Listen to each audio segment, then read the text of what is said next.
केल्यानंतर गिरीश महाजन यांनी प्रत्युत्तर दिलं होतं की ज्यावेळेस सून निवडून येते म्हणजे रक्षा खडसे निवडून येते त्यावेळेस मतदार यादीत घोळ नसतो आणि मुलगी जेव्हा पराभूत होते तेव्हा मतदार यादीत कसे घोळ एकनाथ खडसे यांना दिसतो. बघा, मी नेहमी या दोघांच्या स्टेटमेंटच्या वेळेस तेच सांगते की माझ्यापेक्षा तुम्ही या दोघांनाच त्यांचे व्यक्तिगत विषय विचारले तर बरं आहे.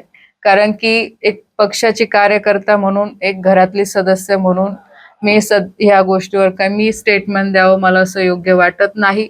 आज भारतीय जनता पार्टीची खासदार म्हणून, आज भारतीय जनता पार्टीची कार्यकर्ता म्हणून नक्कीच आज जे काही विरोधक मतदार यादींना घेऊन प्रश्नचिन्ह उभे करताय, तर हा प्रश्न तर आहेच की जेव्हा लोकसभेमध्ये आमचे पण बरेचसे, आता जसं हिनाताई आहे, ह्या पण पराभूत झाल्या काही मतांनी, धुळ्याची सीट आमची काही मतांनी गेली, त्यावेळेस मग विरोधक का नाही बोलले? त्यावेळेसही त्यांनी प्रश्नचिन्ह उभा केला पाहिजे होता की इथे मतदारांचा घोळ झालाय, मतदान यादीचा घोळ झाला. त्यावेळेस त्यांनी केलं नाही.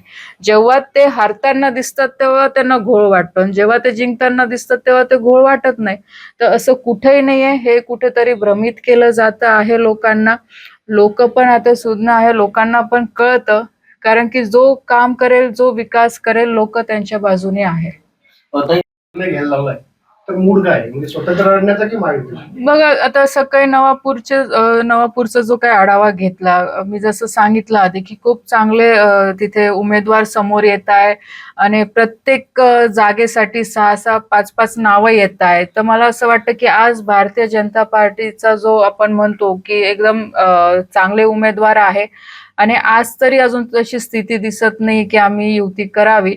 पण तरी सुद्धा जसं मुख्यमंत्री साहेबांचे आदेश आहे की स्थानिक पातळीवर सगळ्यांना विश्वासात घेऊन हा निर्णय घ्यायचा आहे, तर इथल्या स्थानिक सगळ्या नेत्यांना, कार्यकर्त्यांना विश्वासात घेऊनच त्याच्यावर निर्णय आम्ही घेऊ. कारण की मी आता त्याच्यावर स्टेटमेंट करावं हे योग्य नाही, कारण की शेवटी स्थानिक पदाधिकारी, स्थानिक कार्यकर्ते हे आम्हाला महत्वाचे आहे, कारण की त्यांना इथे काम करावं लागतं. म्हणून त्यांचा विचार घेऊनच याच्याबद्दल आम्ही बोलू. विश्वास तर आम्हाला पूर्णच नगरपालिकांवर आहे की सगळ्याच नगरपालिका भारतीय जनता पार्टीच्या निवडून येतील. कारण की शेवटी निवडणूक आल्यानंतर कार्यकर्ते असतील, पदाधिकारी असतील किंवा नेते असतील, प्रत्येक जण आपल्या आपल्या परीने तयारी करत असतो आणि आम्हाला हाच आमच्यावर पण आम्हाला विश्वास आहे की महाराष्ट्रामध्ये भारतीय जनता पार्टीची ही सत्ता नगरपालिकेवर किंवा जिल्हा परिषद सगळ्या ठिकाणी येईल. त्यामुळे सोबळावरती निवडणुका लढल्याचे तर असं वाटतं का आपल्याला? बघा, युतीच्या बाबतीमध्ये वरतून पण आधीच सांगितलेलं आहे प्रदेशावरनं की ज्याला जसं सोयीचं असेल त्या अनुषंगाने स्थानिक पातळीवर सगळ्या पदाधिकाऱ्यांशी, कार्यकर्त्यांशी चर्चा करून तिथे निर्णय घ्यावा. अजून ह्या बाबतीमध्ये नंदुरबार जिल्ह्यामध्ये काही निर्णय झालेला नाहीये, कारण की आज मुलाखती घेणं सुरू झालेलं आहे. त्याच्यानंतर 2-3 दिवसानंतर आम्ही स्थानिक पातळीवर सगळ्यांशी चर्चा करून ठरवू की युती करायची किंवा नाही करायची. तर गिरीश महाजन येण्यास सुरुवात केलेल्या आहेत, कशा पद्धतीने मुलाखती झालेल्या, काय विश्वास आहे आपल्याला नंदुरबार जिल्ह्यासाठी?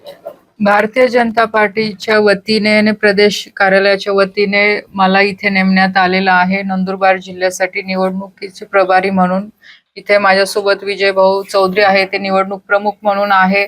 त्याच्यानंतर आपले गावित साहेब आहे, हिनाताई आहे, सगळ्या पदाधिकाऱ्यांचे, आपले जिल्हा अध्यक्ष आहे निलेश दादा, सगळ्यांच्या उपस्थितीमध्ये आज आणि उद्या ह्या 2 दिवसामध्ये जे इच्छुक उमेदवार आहे नगरपालिकेच्या इलेक्शनसाठी त्यांच्या मुलाखती आम्ही घेत आहोत. सकाळी नवापूरच्या घेतल्या, आता नंदुरबार शहराच्या आम्ही घेतोय, उद्या तळोदा आणि शहादा घेणार आहे.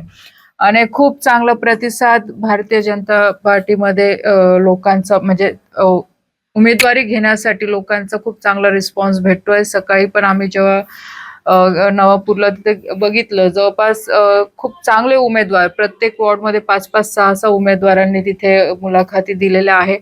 आणि नक्कीच पूर्ण विश्वास आहे की ज्या पद्धतीने मागच्या काळामध्ये संघटनेचं काम इथे उभं राहिलेलं आहे, ज्या पद्धतीने कार्यकर्ते मेहनत इथे घेत आहे आणि खास करून भारतीय जनता पार्टीची सत्ता इथे विधानसभेमध्ये आहे. काही थोड्या मतांनी, म्हणजे काही मतांनी आम्ही लोकसभा जिंकू शकलो नाही, पण तरी सुद्धा भारतीय जनता पार्टीची इथे ताकद आहे, विधानसभेमध्ये आमदार आहे.